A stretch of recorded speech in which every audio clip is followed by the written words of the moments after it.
Hello guys, good morning. আবার ফিরে আসে একটা ছোট্ট একটা মিনি ব্লগ নিয়ে। সবসময় তো আসা হয় না, আজকে একটু ফ্রি আছে। আজকে ম্যামের ফ্যান্সি ড্রেস কম্পিটিশান ছিল স্কুলে। তো সেই কম্পিটিশানের জন্য একটুখানি ব্যস্ত ছিলাম বলতে কি, আমি জানি ভালো পারবে, তাও সত্য হয় না, বাবা হয়ে একটু নার্ভাস। তারপরে দেখি অবশ্যই সময়টা কাটার পর দেখি কখন আসবে মাম্মাম, সেই জন্য ওয়েট করে থাকছিলাম। তারপরে যতক্ষণে না আসছে ততক্ষণ দেখি চিন্তা। যখনই দেখলাম যে মাম্মাম বেরিয়েছে, গলায় একটা ফিতে মতো কিছু ঝুলছে, তখনই বুঝে গেলাম না, সাকসেস। তখন আবার মাম্মাম কিছু বলবে তোমাদের? আমি স্কুলে করেছিলাম, প্রোগ্রাম করেছিলাম। আমার আজকে ফ্যান্সি ড্রেস ছিল, এই জন্য আমি সেকেন্ড হয়েছি। আমি কি সেজেছিলাম দেখো, কেমন লাগছে বলো? সেকেন্ড হয়েছি আমি। আমার আমার আমার বডি পা সব মার ব্যাগে দেখো, দেখো আমার কেমন লাগছে বলো? বলে জানিও, কিন্তু সাবস্ক্রাইব আর লাইক করতে ভুলো না। আর সব থেকে তো আজকে মজার একটা কথা, তো এই স্কুলে আসতে তো দেরি হয়ে যাচ্ছিলো, এবং গাড়িটা একটুখানি জোরে ছিল আজকে। কেননা 7টা তখন 20-তে বাড়ি থেকে বেরিয়েছি, স্কুলে 7:30টার মধ্যে ঢুকতে হবে, অনেকটাই ডিস্টেন্স, এবং জোরে চালিয়েছি।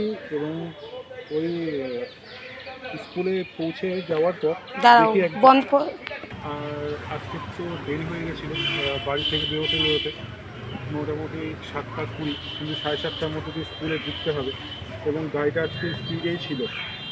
এবং মাম্মাম সমস্ত ড্রেস পরা অবস্থায় বসেছে, এবং দেখি স্কুলে পৌঁছানোর পরে দেখি পায়ের থেকে একটা মিসিং হয়ে গেছে।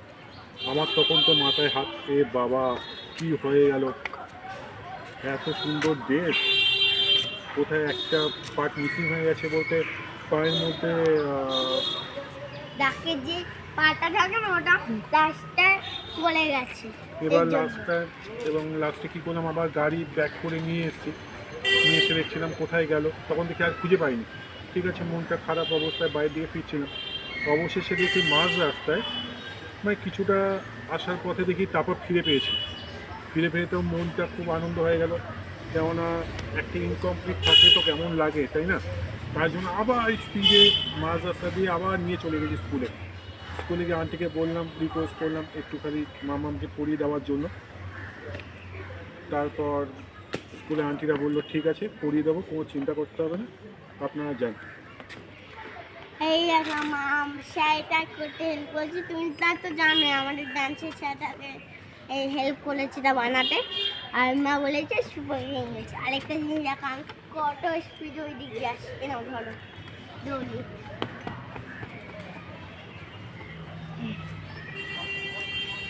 একটু খুশির মৌসুম, খুশি আনন্দ। তার একটু তো বাবা হয়ে তো একটু পার্কে নিয়ে আসলাম। আর একটু খালি প্লিজ সাথে থেকো, সঙ্গে থেকো, এইটাই খালি সাপোর্টটা করো, এটাই খালি আশা করবো। টাটা।